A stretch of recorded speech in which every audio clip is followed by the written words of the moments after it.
سب سے پہلے نا ہمیں یہ سوال اٹھانا چاہیے کہ بشار الاسد اقتدار میں کیسے ہے؟ جب اسد کا انتقال ہوا تو ایک خلا پیدا ہو گئی وہاں پہ. تو شامی جو کنسٹیٹیوشن یا ان کا جو صدارتی قانون تھا اس کے مطابق صدر بننے کی عمر 40 سال اور بشار الاسد کی عمر اس وقت صرف 34 سال. تو راتوں رات جس طرح انفارچونیٹلی ہمارے پارلیمنٹس وغیرہ میں کیا جاتا ہے، راتوں رات ایک قانون بنایا گیا اور عمر کی حد 34 سال کی. اس طرح بشار الاسد پریزیڈنٹ. اب بشار الاسد پریزیڈنٹ بننے کے بعد انیشل جو فیسز تھے اس نے کچھ نرمیاں کی، کچھ لبرلزم کی طرف وہ چلا گیا. لیکن جیسے جیسے وہ اقتدار پہ قابض ہو گیا تو ریگارڈلیس آف دا پروپیگنڈا انہوں نے لوگوں پہ بہت زیادہ ظلم کیا. ناٹ اسپیکنگ آف سنی اور Shia, speaking of those people who fight for their rights. جو لوگ قانون کی جنگ لڑ رہے تھے، جو لوگ حکمرانی کی جنگ لڑ رہے تھے، جو لوگ جمہوریت کے لیے لڑ رہے تھے، ان لوگوں پہ بے تحاشا ظلم کیا. یہ جو ایچ ٹی ایس والے اور جتنے بھی ریزسٹنس کے فورسز تھے جو گن لے کے ان کے ساتھ لڑائی کر رہے تھے، ان کے پاس تو پھر بھی ایک آپشن ہوتا ہے کہ آپ کوئی فورس آپ کی طرف آتی ہے تو آپ اس کے ساتھ لڑ لیں. لیکن جو لوگ پروٹیسٹ کر رہے تھے، جو لوگ پیسفلی اپنا پروٹیسٹ ریکارڈ کر رہے تھے، ان لوگوں کو بدترین جیلوں میں رکھا گیا. ایون بہت سارے لوگ جو رشیا میں ان کے اگینسٹ ڈیموکریٹک اسٹرگل کر رہے تھے، ان کے وزٹس پہ وہ جلسے جلوس کر رہے تھے. ایون ٹرکی میں جو لوگ ان کے خلاف آواز اٹھا رہے تھے، ان کی آواز کو ڈیلیبریٹلی دبایا. اگر ہم جب بھی بات کرتے ہیں، ہم انٹرنیشنل فورسز کی بات کرتے ہیں، دوسرے پراکسیز کی بات کرتے ہیں، تو ہمیں بہت زیادہ جو ایک پارٹ ہے اس میں وہاں کے لوکل لوگ، اور وہ لوکل لوگ اب اس اقتدار سے کتنے خوش ہیں اور کتنے ناخوش ہیں، یہ ضرور ہمیں دیکھنا چاہیے. اور دوسرا اس میں ویسٹ کی جو ہیپوکریسی ہے اس کو بھی ہمیں دیکھنا چاہیے.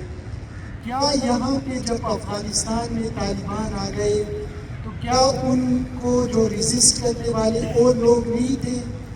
مطلب امریکہ نے ایک ایسا ورلڈ آرڈر بنا دیا جس میں انہوں نے کرزئی اور ان لوگوں کو لا کے بٹھا دیا طالبان کے بعد جن کی ریئل کوئی بھی ریپریزنٹیشن نہیں تھی. اس کے بعد جب ان کو ہٹا دیا گیا تو کیا کرزئی اور جو دوسری ان کی حکومت تھی جو کہ ان ڈیموکریٹک تھی، وہ بھی امریکہ کے اصولوں کو چل رہی تھی، کیا ان کے خلاف دوسرے پشتون ریزسٹ نہیں کر رہے تھے؟ ضرور کر رہے تھے. لیکن امریکہ نے کیا کیا؟ ہائی لائٹ اس کو کیا جو عام اسٹرگل کر رہے تھے. یہاں پہ بھی سیریا میں یہ ایشو ہوا. بہت سارے ایسے گروپس تھے جو ہیومن رائٹس کے لیے وہاں پہ لڑ رہے تھے، لیکن آج ہمیں کس کا نام نظر آتا ہے پوری میڈیا پہ؟ ایچ ٹی ایس پہ. ہمیں لگ رہا ہے کہ وہاں پہ صرف ایک ون وے عام اسٹرگل ہو رہی تھی اور کوئی ڈیموکریٹک اسٹرگل نہیں ہو. حالانکہ ایسا نہیں تھا. عام اسٹرگل اس کا ایک چھوٹا سا حصہ تھا. اصل میں لوگ اس کے خلاف لڑ رہے تھے ڈیموکریٹکل اور پیسفل مینس کر رہے تھے. دوسرا میرا سوال جو ہے ایکسس آف ریزسٹنس ہے کہ کیا جو ایکسس آف ریزسٹنس ہے اس کو بھی ہمیں کرٹیکلی نہیں دیکھنا چاہیے؟ کیا جو لوگ ایکسس آف ریزسٹنس کو بیسیکلی یہ ویسٹ کی طرف سے ایک نام دیا گیا ہے، لیکن یہاں پہ جتنے بھی اسکالرز ہیں وہ اس کو as a badge of honour use کرتے ہیں کہ ہم لے کے ہم ریزسٹ کر رہے ہیں. تو کیا واقعتاً وہ ریزسٹ کر رہے ہیں؟ کیا وہ انہی کی پالیسیز کو، یا جو پاور کا ایک اصول ہوتا ہے کہ وہ جو ریئل اس کے خلاف لوگ لڑ رہے ہوتے ہیں ان کو وہ ہٹا دیتا ہے اور ایک الٹرنیٹیو وہ خود کریٹ کرتا ہے؟ کیا یہ ایکسس آف ریزسٹنس خود ایک الٹرنیٹیو نہیں ہے ویسٹرن پاورس کا؟ کیونکہ بظاہر جب ہم اس کو دیکھیں حماس کی جو عام جو اسٹرگل ہے، کیا اس سے فلسطینی کاز کو نقصان پہنچا ہے یا فائدہ پہنچا ہے؟